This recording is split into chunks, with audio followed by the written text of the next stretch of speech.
안녕하세요. 저는 여기에 올라오는 사연을 즐겨 듣는 애청자 중 한 사람입니다. 살면서 이렇게 황당하고 어처구니 없는 일을 겪는 사람이 과연 몇 명이나 있을까요?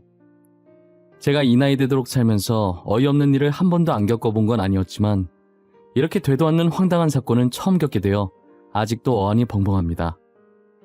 저한테 이런 경험을 안겨준 사람은 바로 시어머니와 남편, 그리고 시아버지, 즉 저희 시댁 식구들인데요. 아무리 시댁 식구들이 막장이라지만 이 정도까지 막장일 줄은 꿈에도 몰랐어요. 제가 왜 이렇게까지 어처구니 없어 하는지 다들 궁금해하실 텐데요. 지금부터 황당스러운 이 일을 여러분들께만 살짝 들려드리려고 합니다. 저는 29살이라는 빠르지도 느리지도 않은 나이대에 시집을 가게 되었어요. 남편은 저보다 2살 연상이었고 친구의 소개로 만나 결혼까지 하게 되었죠. 남편도 저도 별로 특별할 것 없이 지극히 평범한 직장인이었어요. 집안은 남편 말만 들었을 땐 저보다는 남편 집안이 더 잘 사는 것 같아 보이더라고요. 실제로 남편이 더 잘 사는지 확인할 방도는 없었지만 시아버지께서 어마어마한 재벌이라고 들었어요. 그래서 시아버지 말이라면 시어머니와 남편은 죽는 신용도 한다더라고요. 얼마나 재벌이면 그렇게까지 하나 싶었는데 결혼 허락받으러 인사드리러 갔을 당시에 남편 본가는 저희 본가만큼이나 평범해서 잘 사는 집안이라는 느낌이 하나도 안 느껴졌었어요. 저는 재벌이라고 하면 드라마에서 본 것처럼 으리으리한 궁궐집을 생각했었거든요. 그렇다고 해서 시아버지가 재벌이라고 제가 일부러 노리고 남편과 결혼한 건 절대 아니고요. 단지 재벌이라고 하기엔 너무 평범한 집이라서 놀랬다고나 할까요? 가진 것에 비해서 되게 검소하게 사시는 분이시구나 라고 생각했어요. 그런데 남편 말이 아주 거짓말은 아니었는지 남편 본가 앞에 고급 외제차가 있더라고요. 자동차 앞에 붙은 심볼 마크만 봐도 누구나 다 알 듯한 회사의 차였어요. 믿거나 말거나 한 얘기지만 진짜 부자는 자신이 부자라는 걸 티를 잘 안 낸다고 하시잖아요. 그런 것처럼 시아버지께서도 일부러 참은 외제차를 사시고 집은 평범한 집을 샀나 했어요. 시아버지는 옷차림새도 깔끔하시고 전체적으로 옷 입는 스타일이 나이대랑 안 맞게 세련되셨더라고요. 엄청난 부자답게 얼굴이며 옷이며 전부 귀티가 흘러 넘친다고나 할까요? 저는 시아버지를 마주하는 순간 남편에게 들은 말들을 믿게 되었죠. 그리고 남편한테 시아버지 눈치를 본다고 들었을 땐 눈치를 보면 얼마나 볼까 했는데 시어머니와 남편이 시아버지 눈치를 보는 게 저한테까지 다 느껴지더라고요. 행동 하나를 하더라도 시아버지의 현재 기분을 체크해가며 행동하더라고요. 이게 진짜 남편과 아버지를 대하는 태도인가 싶을 정도였어요. 보는 제가 다 불편해서 속이 답답하고 그냥 집에서 나오고 싶더라니까요. 괜히 저까지 눈치 보게 됐는데 시아버지께서는 저를 편하게 대해주시더라고요. 저한테 처음 인사 온 거라 너무 긴장한 거 아니냐며 장난도 쳐주시면서요. 생각보다 젠틀하신 시아버지를 보고 시어머니와 남편이 사서 눈치를 보는 거구나 했어요. 결혼을 하고 나서도 시어머니와 남편은 여전히 시아버지에게 찍소리도 못했고 저는 시아버지께서 잘 챙겨주셔서 저와 시아버지 관계는 아주 좋았어요. 하지만 시아버지께서 제게 잘해줄수록 저와 시어머니 관계는 조금씩 금이 가기 시작했죠. 항상 자신은 눈치를 보며 시아버지와 살고 있는데 저는 친부녀지간처럼 친하게 지내니 시어머니께서는 며느리를 상대로 질투를 하시기 시작하는 거예요. 저는 정말 아무 감정도 없었는데 시어머니께서는 제가 시아버지께 꼬리친다고 생각하신 거죠. 한날은 저를 시댁으로 부르시더니 제가 집 안으로 들어가자마자 머리채부터 잡고 흔드시더라고요. 나랑 지금 뭐 하자는 거야? 어? 너 내 남편 꼬시려고 우리 아들이랑 결혼했니? 이 꽃뱀년, 네가 이러면 내가 가만히 당하고만 있을 것 같아? 어머님, 그게 무슨 소리예요? 꼬시다니요. 제가 누가 누구를 꼬신다는 말씀이세요? 저는 시아버지를 남자로 본 적 단 한 번도 없어요. 인연이? 그럼 내가 거짓말을 한다는 거야? 너 오늘 잘 걸렸다. 너 죽고 나 살자. 내가 너 시아버지한테 눈웃음 살살 칠 때부터 알아봤어, 이년아. 어머님, 정말 왜 이러세요? 저는 아무 짓도 한 거 없어요. 잘못한 거 없다고요. 머리 좀 놓고 말하세요, 네? 저 진짜 아무것도 안 했다니까요? 안 하긴 뭘 안 해. 내가 두 눈으로 똑똑히 봤는데 내 눈은 폼이니? 꽃뱀년. 내가 너를 허락해주는 게 아니었는데 어쩌다 이런 년이 우리 집에 들어온 거야? 시어머니께서는 제 말을 들으려고 하시지도 않고 대뜸 제가 시아버지를 꼬셨다면서 소리를 지르고 머리채를 잡고 뺨을 때리고 진짜 난리도 아니었어요. 저는 아무것도 한 게 없는데 이렇게 다 하고만 있으려니 눈물만 나더라고요. 얼마나 세게 잡고 흔드셨는지 손가락으로 머리를 빗으니까 머리카락이 후두둑 빠졌어요. 집으로 돌아오는 길에 빠진 머리카락을 보는데 그냥 미친 사람 마냥 웃음만 나는 거예요. 이게 무슨 어이없는 일인가 싶어서요. 막장 드라마에서만 보던 일을 제가 직접 겪게 될 줄 누가 알았겠어요. 눈물도 안 나고 정말 어이가 없어서 웃음만 나왔어요. 실성한 사람처럼 터덜터덜 걸으면서 어깨를 들썩일 정도로 웃었죠. 당연히 사람들은 저를 미친 사람 보듯 쳐다봤고 저는 사람들 시선을 신경 쓸 정신이 없었어요. 그래도 일 크게 만들고 싶지 않아서 머리를 정돈하고 집으로 들어갔어요. 남편은 제가 시어머니에게 머리가 뜯기고 뺨을 맞았는지도 모른 채 밥 달라고 하고 있었죠. 오늘만 남편 보고 차려 먹으라고 하고 안방으로 들어왔는데 남편은 또 남편대로 난리를 치는 거예요. 시연아, 밥은? 나 아직 밥 못 먹었는데. 아, 배고파. 빨리 밥 좀 차려줘. 나 아까 점심도 대충 먹었단 말이야. 빨리 밥 차려줘. 오빠, 진짜 미안한데 오늘 하루만 오빠가 알아서 밥 차려 먹어. 나 지금 밥 차릴 기분이 아니야. 밥 먹고 싶지도 않고. 나 혼자 어떻게 먹어? 시연아, 얼른 일어나. 어? 밥 먹자, 밥. 나 지금 무지하게 배고파. 배가죽이 등짝에 달라붙었다고. 오늘만 오빠가 밥 차려 먹으라고. 내가 무슨 오빠 밥이나 차려주려고 결혼한 줄 알아? 한두 살 먹은 어린애도 아니고 혼자서 밥을 왜 못 먹어? 라면이라도 끓여 먹던가. 왜 화를 내고 그래? 내가 미안해. 라면 끓여 먹을게. 그러니까 화내지 마. 내가 잘못했어. 나는 그냥 같이 먹고 싶어서 그랬던 거야. 저녁은 내가 알아서 차려 먹을게. 저는 계속해서 밥 차려달라고 하는 남편에게 소리를 질러버렸고 남편은 제 눈치를 보며 방에서 나갔어요. 남편은 잘못한 게 하나도 없는데 괜히 소리를 지르면서 화풀이한 것 같아서 미안했죠. 거실에서 호로록거리면서 남편의 라면 먹는 소리가 들리는데 짠하면서 미안하기도 하고 아까 당한 서름 때문에 눈물이 나서 안방 화장실에 씻으러 들어가는 척하면서 물 틀어놓고 엄청 울었어요. 다시는 이런 일을 만들지 말아야겠다는 생각에 시아버지를 멀리하기로 마음먹었죠. 저는 그 뒤로 시아버지와 마주치면 예전과 달리 몸이 건조하게 반응했어요.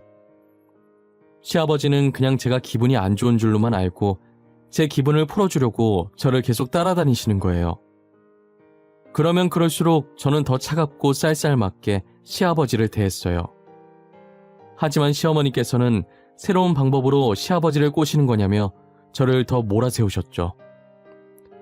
제가 어떤 방법으로 시아버지를 멀리하든 시아버지는 저를 졸졸 따라다니셨고 시어머니는 조용히 따로 불러 제게 막말을 하며 손을 올리려고 하셨어요. 그러다 시어머니가 남편에게 저와 시아버지가 그렇고 그런 사이라고 말을 했어요. 남편은 원래 제게 항상 져주고 그랬었는데 시어머니 말을 들은 뒤로는 점차 저와 시아버지 사이를 의심하기 시작하더라고요. 그렇다고 대놓고 시어머니처럼 화를 내거나 때린 것은 아니었지만 은근히 눈치를 줬었죠. 제가 아무리 아니라고 해명하고 다녀봤자 믿어주는 이는 아무도 없었어요. 그렇게 제 편 하나 없는 시댁과 홀로 싸우고 있을 때 설상가상 시아버지까지 더해지더라고요. 이 가족 중에서 정상은 시아버지밖에 없다고 생각했었지만 시아버지도 결코 정상은 아니었어요. 가뜩이나 시어머니와 남편한테 사실도 아닌 것 가지고 계속 시달려 죽겠는데 와중에 시아버지는 저를 며느리가 아닌 여자로 생각하시는 모양이었어요. 예전 남편이 쓰던 방에 물건 가지러 갔다가 혼자 계신 시아버지와 마주치게 됐는데 계속해서 제게 데이트 신청을 하시고 선을 넘으시려고 하시더라고요. 아가, 주말에 별다른 일 없으면 나랑 백화점이나 갈까? 백화점 가서 옷도 사고 맛있는 것도 먹고 말이야. 요즘 새아가 기분이 영 안 좋아 보이네. 저는 괜찮습니다. 친구도 만나고 혼자 산책도 하면서 알아서 스트레스 풀고 있어요. 아버님께서 신경 쓰지 않으셔도 돼요. 마음만 감사히 받을게요. 같이 가재도 그러네. 그리고 저번부터 왜 그렇게 딱딱하게 말해? 시합이 서운하게. 내가 너 사고 싶은 거 다 사줄게. 그러니까 가자, 응? 저는 괜찮다니까요. 정말 신경 안 써주셔도 돼요. 그냥 아무것도 안 하고 싶고 집에서 쉬고 싶어요. 그럼 우리 집에서 편히 쉬거라. 우리 예전엔 사이가 좋았지 않니? 내가 친합이다 생각하고, 응? 아가, 왜 이렇게 발에 힘이 없어? 한약이라도 지어줄까? 어머, 아버님, 지금 어딜 만지시는 거예요? 이런 식으로 제 팔 잡는 거 저 너무 불쾌하네요. 시아버지께서는 애교 섞인 목소리로 제게 나가자고 하시는 거예요. 저는 확실하게 거절하는 의사표시를 했지만 시아버지께서는 계속해서 데이트 신청을 하셨어요. 그러더니 힘이 없어 보인다면서 대뜸 제 팔을 잡으시는 거예요. 저는 소스라치게 놀라면서 마치 몸에 벌레라도 붙은 것처럼 시아버지 팔을 뿌리쳤고 이내 시아버지는 아랑곳하지 않고 이상한 눈빛으로 저를 쳐다보시면서 다가오시더라고요. 뒷걸음치다가 제 발에 걸려 넘어졌고 시아버지께서는 음흉한 미소를 지으시며 오셨죠. 어떻게 빠져나갈까 하다가 제 머리로 시아버지 얼굴을 가격하고 시아버지께서 아파서 얼굴을 감싸고 있을 때 시댁에서 빠져나왔어요. 혼비백산이 된 저는 아무래도 이 일을 남편에게라도 알려야 할 것 같아서 집 가는 대로 시댁에서 있었던 일들을 죄다 남편에게 말했어요. 하지만 제 말을 듣고 돌아온 남편의 대답은 정말 어이가 없었죠. 아버지께서 그러셨다고? 네가 먼저 꼬리친 게 아니라? 야, 내가 바보도 아니고 너랑 우리 아버지가 그런 사이인 거 언제까지 모를 줄 알았냐? 진짜 당신까지 왜 그래? 나 아니라니까. 나 진짜 아니야. 저번에도 말했잖아. 아버님이랑 아무 사이도 아니야. 단 한 번도 아버님을 남자라고 생각한 적 없다고. 너 우리 아버지한테 아버님 하면서 꼬리친 거 나도 다 알고 있어. 너 우리 엄마한테 혼나고 나니까 괜히 아버지 없는 취급한다며. 그러면서 아버님한테 관심 끌려고. 무슨 소리야. 내가 언제 아버님 관심 끌려고 했는데? 나 관심 끌려고 한 적 없어. 괜한 오해 사기 싫어서 아버님 모르는 척 한 것뿐이야. 그리고 난 확실히 거절했어. 미친년. 너 나 만나기 전에 다른 남자들한테도 이런 식으로 꼬셨냐? 하님, 지금도 다른 남자들 꼬시고 있는 거냐? 나이 잘 안 따지나 봐. 대단한데? 이미 시어머니께 세뇌당한 남편과는 아무런 말도 통하지 않았어요. 시아버지와 제 사이를 의심하는 것도 모자라 이제는 다른 남자들도 꼬시고 있냐며 막말을 했죠. 직접 듣지 않으면 남편이 제 말을 도저히 믿어주지 않을 것 같아서 시아버지와 만날 때마다 녹음을 켰어요. 저는 제 말이 사실인지 아닌지 직접 들어보라며 녹음본을 들려줬고 남편은 제 녹음본을 듣고도 괜히 둘 사이 의심 피하려고 일부러 시아버지와 짜서 녹음한 거 아니냐고 하더라고요. 해명을 하면 할수록 어이없는 대답만 돌아오니 참고 살려고 해도 도저히 안 되겠더라고요. 이 집안은 정말 말이 안 통하고 더 있다간 저만 정신병에 걸릴 것 같은 느낌인 거예요. 더 험한 꼴을 당하기 전에 이혼을 해서 이 집구석과 연을 끊어야겠다고 마음을 먹었어요. 그러기 위해선 이혼 소송을 걸 수 있을 만한 증거들이 필요했고 저는 증거를 모으기 위해 일부러 시댁 식구들 앞에 나타났어요. 시아버지는 물론이고 남편이 제게 쏟아붓는 말들도 모조리 녹음했고 시댁에 아무도 없을 때 카메라를 몰래 숨겨놔 시어머니께서 제게 한지까지도 다 미리 녹화해 두었어요. 그리고 저는 그 증거 영상과 녹화본을 가지고 시댁 식구에게 걸 수 있는 모든 소송들을 걸게 됐죠.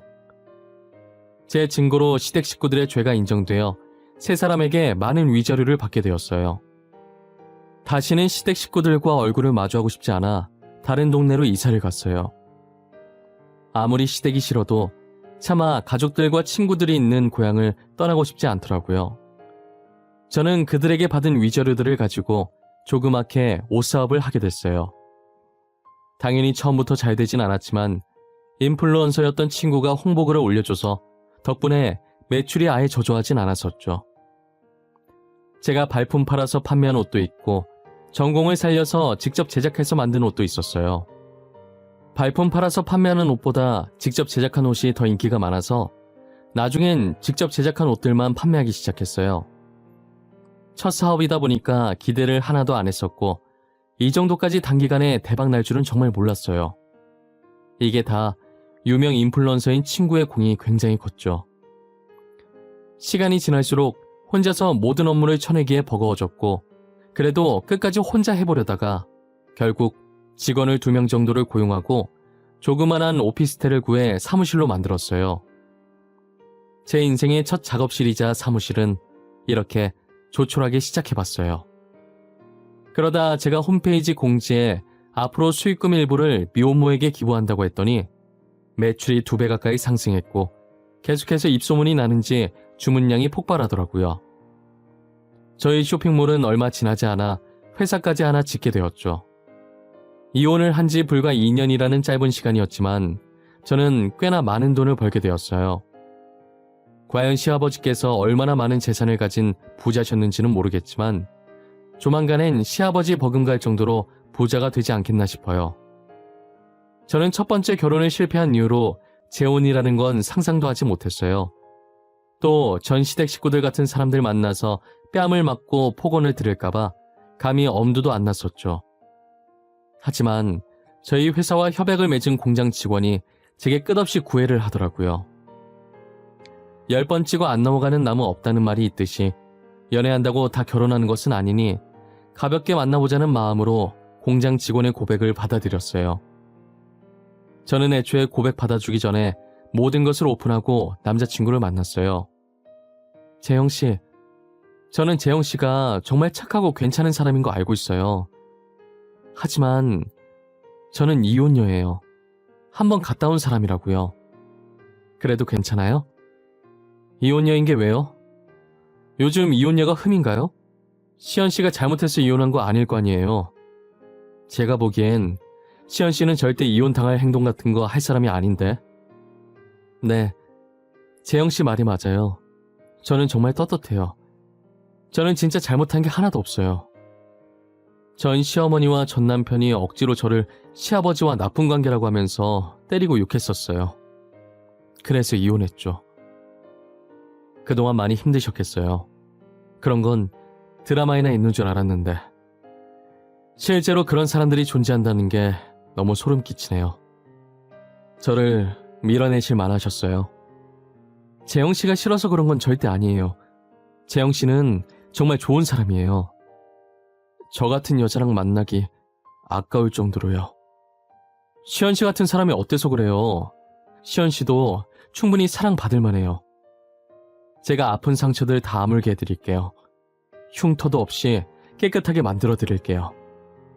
남자친구는 제 말에 절대 제 잘못으로 이혼한 게 아니라며 저를 위로해 주더라고요.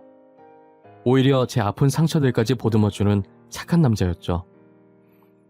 저는 남자친구의 진심 어린 위로 덕분에 마음을 열고 만남을 시작할 수 있었어요. 다시는 올 일 없을 것 같던 행복이 제게 찾아왔고 남자친구는 누구보다 저를 아껴주고 사랑해 주었어요. 이런 사람이 세상에 진짜 존재할까 싶을 정도로 착하고 다정했어요. 제 과거가 어떻든 온전히 저라는 사람 하나만 보고 사랑해준 사람이에요. 착해 빠져서 저러다 배신당하면 어쩌나 했는데 아무한테나 착하게 대하는 건 아니었더라고요. 남자친구가 일하는 공장이 남자친구네 아버지 회사였거든요. 그래서 공장에서 남자친구가 지휘 통솔을 하는데 몰래 한번 놀러 갔다가 직원들 교육시키는 남자친구의 모습을 보고 또 다른 매력에 반했었죠. 그런데 직원들 사이에서 굉장히 낯익은 사람들이 보이는 거예요. 멀리서 봐서 얼굴은 자세히 안 보였긴 한데 전체적으로 엄청 익숙한 실루엣이었어요. 도대체 누구인지 골똘히 생각하고 있을 때 직원 교육이 끝났더라고요. 그래서 생각하던 걸 멈추고 재빨리 위층에 있는 남자친구 사무실로 들어갔어요. 남자친구와 데이트를 하고 집으로 돌아와서야 그 사람들이 누구였는지 기억이 나더라고요. 다시는 마주치고 싶지 않은 사람들. 만약 마주하게 되면 시원하게 뺨이라도 갈기고 싶은 사람들이었죠. 여러분들이 예상하시는 것처럼 그 사람들은 저의 전 시어머니와 전 남편이었어요. 그렇게 시아버지 부자라고 자랑을 하더니 저한테 위자료 주고 돈이 없었는지 결국은 공장에서 일하나 봐요. 위자료 그게 몇 푼 된다고 꼴랑 그거 주고 파산이면 애초에 부자도 아니었다는 말이잖아요. 침대에 가만히 누워서 아까 공장에서 본 전 시어머니와 전 남편을 곱씹어 볼수록 기가 차더라고요. 자신들은 부자라고 떵떵거리다가 지금은 처량하게 공장에서 일하는 신세가 되었는데 그렇게 무시하고 괴롭혔던 전 며느리는 이렇게 성공해서 나타나면 과연 무슨 얼굴일지 궁금해지는 거예요. 그래서 저는 공장 구경시켜달라는 핑계로 남자친구에게 공장에 놀러 가겠다고 이야기했죠. 남자친구는 구경한다고 다른 거 아니니까 흔쾌히 오라고 하더라고요. 저는 원래 브랜드 옷을 잘 안 입었는데 그날 처음으로 명품 쇼핑을 했었던 것 같아요. 정말 머리끝부터 발끝까지 이름만 대면 모두가 아는 브랜드로 치장을 했죠. 제가 체크카드밖에 안 써서 카드를 긁을 때마다 일시불로 바로 돈이 나가는 게 보이니까 이 맛에 돈을 버는구나 싶은 희열이 느껴지더라고요. 이렇게 돈 자랑하고 싶지는 않았는데 전 시댁기를 확 눌러주고 싶었어요. 저는 또각거리며 구두 소리를 내면서 당당하게 남자친구의 공장에 방문했어요. 교육이 끝나갈 때쯤에 가긴 했어도 아직 교육을 하고 있던 터라 조용했었는데 구두 소리가 청량하게 들리니 다들 제 쪽으로 시선을 돌릴 수밖에 없었죠. 저는 여유롭게 미소를 지으며 남자친구에게 향했어요. 남자친구는 저를 보자마자 해맑게 웃으면서 손을 흔들더라고요.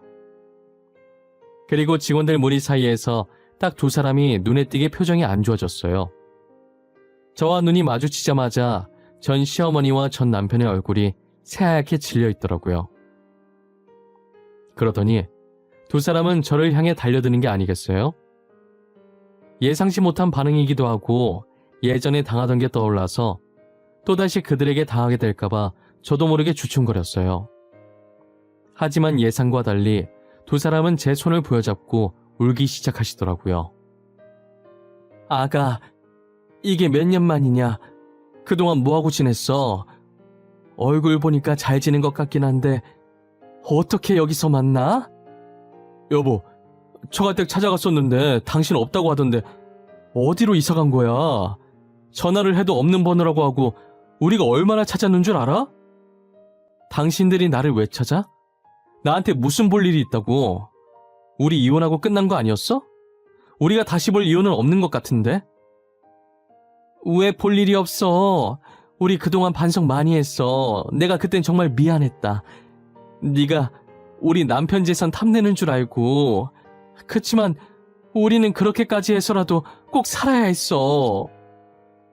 염치 없는 거 아는데, 내가 이런 말 꺼낼 자격 없다는 것도 아는데 다시 잘해보면 안 될까?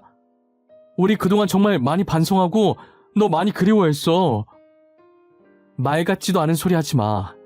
내가 왜 당신이랑 다시 잘해봐야 하는데? 나 당신들 얼굴 보고 싶지도 않아. 당신들이 그동안 나한테 어떻게 했는데? 아가, 일단 진정 좀 해보거라. 우리도 다 사정이 있어서 그랬어. 진정하고 우리 말 좀 들어보면 안 되겠니?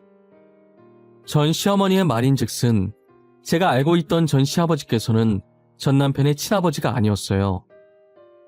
전 시어머니께서 전 남편의 친부와 이혼하시고 지금의 전 시아버지를 만났었는데 제가 그때 전 남편 본가에서 본 외제차를 끌고 다니는 걸 보고 부자라고 오해를 한 거예요. 그리고 전 시아버지께서도 계속 전 시어머니께 부자 행세를 하시고 다니셨었고, 전 시어머니는 저처럼 그 차를 보고 진짜 부자라고 믿고 계셨던 거죠.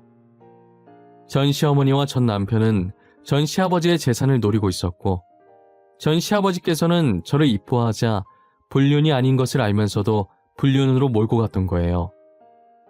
혹시나 전 시아버지가 전 재산을 제게 다 남겨주실까봐 일부러 그랬던 거죠.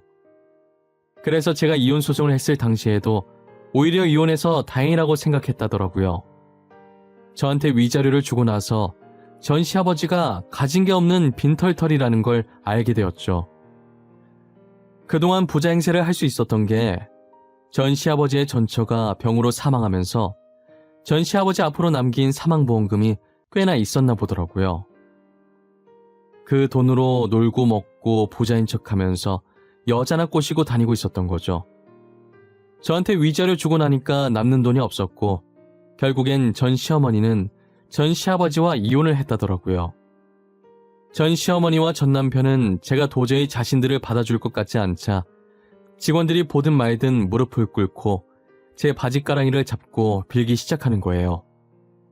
아가, 내가 진짜 미안했다. 제발 용서해주면 안 되겠니? 내가 진짜 그러면 안 됐는데 그땐 돈에 눈이 멀어서 그랬어. 내가 진짜 미쳤었나 봐. 여보, 나도 반성 되게 많이 했어. 진짜야. 당신이랑 이혼하고 엄청 후회했었어. 지금도 마찬가지고. 다시는 이런 일 없을 거야. 그러니까 우리 예전 일은 잊고 새로 시작하면 안 될까? 내가 당신이랑 왜 다시 시작해야 하는데? 당신이랑 만나면 내가 손해인 거 아니야? 나는 당신이랑 잘해볼 마음 추워도 없어. 그리고 이미 끝났는데 여보, 아가라는 호칭 조금 불편하네요. 아가, 너 원래 착했잖아. 이렇게 쌀쌀맞이는 아니었잖아. 우리 완전 새 사람으로 태어났어. 예전에 우리가 아니라니까. 저기요, 그만 좀 하시죠. 지금 직원들 다 보고 있어요. 회사에서 지금 이게 뭐 하는 짓입니까? 이 사람 제 여자친구입니다. 다시 시작해보자는 말 하지 말라는 얘기예요. 그리고 저희 곧 결혼합니다. 남자친구는 참다 도저히 못 봐주겠던지 제 앞을 막아섰고 두 사람을 향해 윽박을 지르더라고요. 그리고 그들에게 제가 자신의 여자친구임을 밝혔고 곧 결혼할 사이라고 말했죠. 결혼할 사이라는 말에 그들은 놀라서 남자친구를 봤고 저도 아직 청혼받은 게 없어서 그들처럼 놀랐었어요. 하지만 곧바로 표정 관리를 했고 남자친구는 표정 한 번 안 변하고 그들을 몰아세웠어요. 공과사 구분이 뚜렷했던 남자친구였기에 사적인 일로 해고를 하지 않는 사람이었지만 이렇게 공적인 장소에서 무례하게 행동한 것엔 책임을 져야 한다고 했죠. 남자친구는 전 시어머니와 전 남편에게 내일부터 출근하지 말라고 통보했어요. 그들이 울면서 안 된다고 일해서 돈 벌어야 한다고 사정했지만 남자친구는 흔들림이 없었죠. 결국 경비를 불러서 시끄럽게 난동을 피우는 그들을 쫓아냈어요. 남자친구는 제 어깨를 감싸며 괜찮냐고 걱정을 해주었고 저는 괜찮다고 고개를 끄덕거렸어요. 이렇게 청혼할 건 아니었는데 저 사람들 때문이라도 하루빨리 결혼을 하자고 말하더라고요. 멋스럽진 않지만 남자친구의 마음은 진심이었기 때문에 청혼 아닌 청혼을 받아들이게 됐어요. 지금은 상견례까지 하고 결혼 날짜를 받아놓은 상태예요. 나중에 남자친구가 다시 프로포즈를 하긴 했는데 프로포즈 받는 내내 계속 그때가 생각나서 웃기더라고요. 솔직히 뒤에 받은 프로포즈보다 공장에서 받은 프로포즈가 더 인상 깊긴 했어요. 아마 저처럼 얼떨결에 멋없는 청혼을 받은 사람은 또 없을 거예요. 솔직히 그날도 자칫하면 안 좋은 기억으로 남을 수 있었는데 그래도 남자친구 덕분에 이렇게 재미있는 에피소드 하나로 남게 되었네요. 저는 지금 행복하게 남자친구와 결혼 준비를 하고 있어요. 그리고 겹경사로 소중한 아기 천사가 남자친구와 제게 찾아와 주었어요. 아직은 초기라 조심할 때라서 예비 시부모님도 남자친구도 저를 공주대하듯 하십니다. 이런 대접을 받아본 게 처음이긴 한데 막상 받아보니 기분은 좋더라고요. 정말 제가 공주가 된 것 같은 기분이 들었어요. 저는 이혼을 경험하면서 정말 많은 것을 배우게 되었고 또 많은 것을 느끼게 되었어요.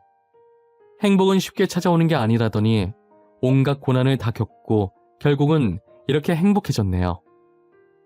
저는 힘겹게 찾아온 행복을 다시 놓치고 싶지 않아요. 제 이야기는 이쯤에서 마무리해보려고 합니다. 여러분들은 제 이야기를 듣고 무슨 생각을 하셨나요? 정말 막장 드라마가 따로 없다고 생각하셨나요? 아니면 저처럼 이런 일을 겪고 공감을 하셨나요? 무엇이 됐든 힘든 일 뒤에는 꼭 좋은 일이 따라온다라는 걸 잊지 않았으면 좋겠어요. 지금까지 이야기 들어주셔서 감사하고 늘 건강하시고 행복하셨으면 좋겠습니다.